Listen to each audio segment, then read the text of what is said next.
2, 1. And we're back with Laura Scott. Laura Scott, can you tell us what's by your right foot, left foot? That is a cairn.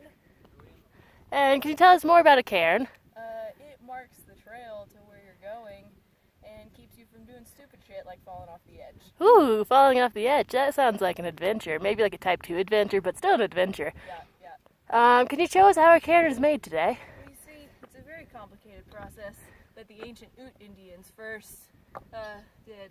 You start with your big rocks, Yep. and then you pile up the next smaller rock, and then the next smaller rock, and then the next smaller rock. Oh, buddy. And then the next smaller rock. Ooh. And finally, you put your tippy top pieces on it, and now everybody knows to go that way. Wow, what a beautiful cairn. Thank you. Thank you for your time, Laura Scott. We'll get back with you next time. Back to you.